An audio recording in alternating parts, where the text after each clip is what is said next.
पर्यटन स्थळी अनेक जण येत असतात, परंतु पर्यटन स्थळाचा जर आपल्याला अंदाज नसेल तर आपल्यावरती कोणती वेळ येऊ शकते हे यातून सगळ्या पर्यटकांनी धडा घेणं खूप गरजेचं आहे। जय शिवराय मित्र, आय लव्ह यू कोकण या आपल्या हक्काच्या यूट्यूब चॅनलमध्ये मी सुनील तुकाराम नावाळे आपलं सहर्ष स्वागत करतो। मित्रांनो, आजचा व्हिडिओ बनवण्याचा एकच उद्देश आहे। आम्ही जे व्हिडिओ बनवत असतो त्या व्हिडिओमध्ये काही व्हिडिओ एक तुमचं मनोरंजन करण्यासाठी असतात, तर काही व्हिडिओ असे असतात की काही व्हिडिओमधून बोध घेण्याचेही व्हिडिओ असतात। असाच एक व्हिडिओ मी गेल्या वर्षी बनवला होता। असे 2 व्हिडिओ बनवले होते की धोक्याची घंटा म्हणून। या व्हिडिओमध्ये असं दाखवलं होतं की मित्रांनो, पावसाळा जेव्हा सुरुवात होतो त्या पावसाळ्याच्या सुरुवातीच्या टायमाला भरपूर या पावसाचा आनंद घेण्यासाठी मोठमोठ्या नद्यांमध्ये किंवा डॅममध्ये असे लोक फिरत असतात आणि त्याचा आनंद घेत असतात। तर अशाच ठिकाणी आपण गेल्याच्या नंतर त्या ठिकाणी अशी धोक्याची घंटा आपल्याला जाणवते असा व्हिडिओ मी बनवला होता। असाच प्रकार गेल्या दोन दिवसापूर्वी आपण बघितलात की लोणावळा बुशी डॅम जवळ एक पूर्ण कुटुंब तिथे वाहून गेलं।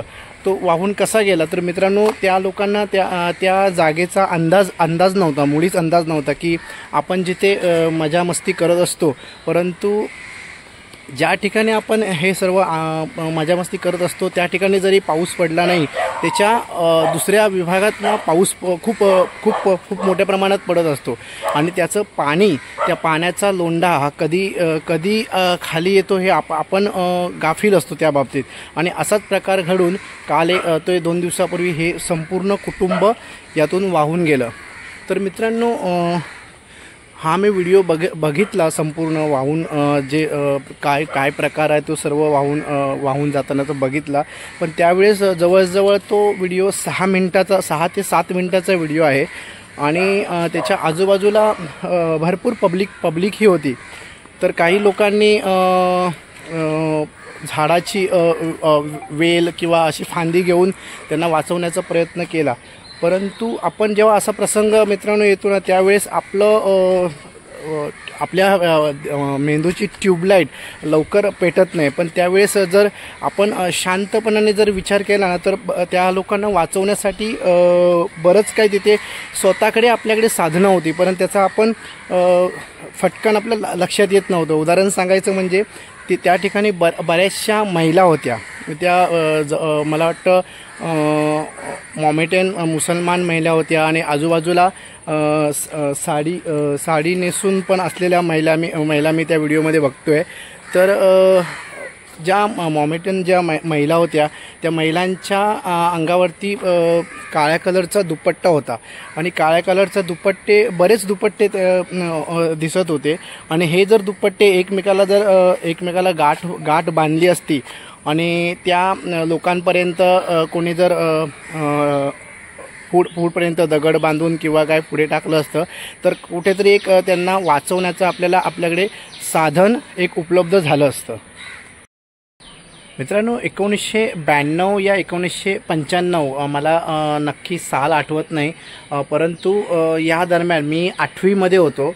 त्यावेळेस माझ्यावरही एक असा प्रसंग आला होता। म्हणजे मी आमच्या गावामध्ये, आमच्या वाडीमध्ये आणि वाडीच्या पलीकडे आमचं किराणा मालाचं दुकान होतं वाण्यांचं, आणि त्या वाण्यांच्या दुकानामध्ये सर्व काही भेटायचं, म्हणजे दळण किंवा जे घरगुती वापरात येणारी वस्तू त्या दुकानावर भेटायची। तर असाच एक प्रसंग होता मित्रांनो। त्यावेळेस मुसळधार पाऊस पडत होता आणि त्या दुकानामध्ये जाण्यासाठी आमची नदीमध्ये एक छोटंसं धरण असायचं, ते धरण क्रॉस करून तिकडे जावं लागायचं। मग झालं कसं होतं की मुसळधार पाऊस पडत होता आणि आमच्या बाजूच्याच वाडीमधली एक बाई, आम्ही गावेलकर वाडी आहे आमची, गावेलकर वाडीतली एक बाई त्या दुकानामध्ये एक भाताचा बोजा जो दळायला दिलेला होता तो आणण्यासाठी ती गेली होती आणि येतेवेळी जातेवेळी ती गेली, परंतु येतेवेळी तिला अंदाज नव्हता की पाणी कितपत मोठं वाढलेलं आहे आणि ती धरण क्रॉस करत असतेवेळी मित्रांनो तिचा पाय सरकला आणि ती जवळजवळ 20 ते 25 ते 30 फूटच्या फूटपर्यंत अशी वाहत गेली होती.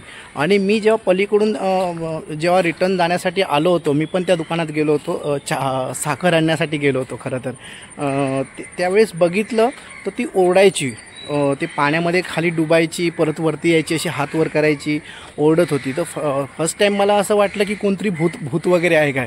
स्वतः मी घाबरलो होतो. पण नंतर मला फटकन ट्यूब माझी पेटली की ही बाई माझ्यासमोर, ती काकी जी होती ती माझ्यासमोर तिथे बोजा घेऊन, भाताचा बोजा घेऊन बाहेर निघाली होती.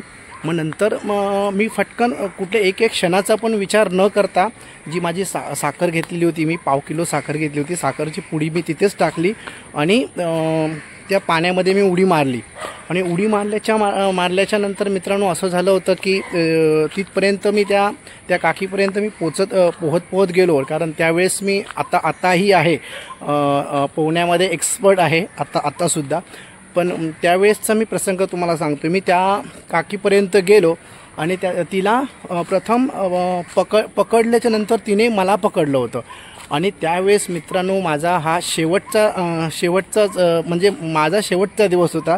जर त्यावेळेस त्या काकींना मी ताकदीने जर इकडे तिकडे हिसकावून दिलो नसतं तर तीही बुडाली असती आणि मीही बुडालो असतो.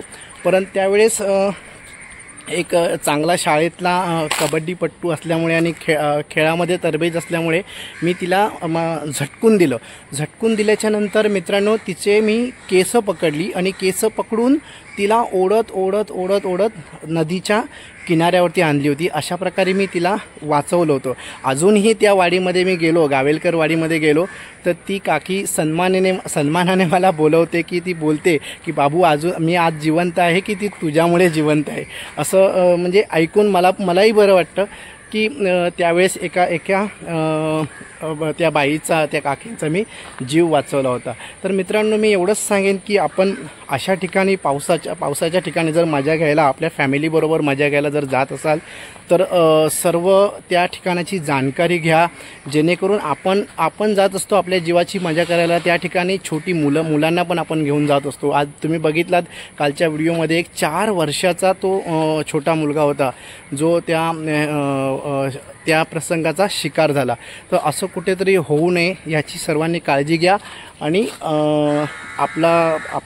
आपली जी पिकनिक किंवा आपल्या फॅमिलीबरोबर फॅमिलीबरोबर आपण मजा मस्ती करायला जात असतो, या ठिकाणी सर्वांची काळजी घेऊन सर्व मजा मस्ती करा.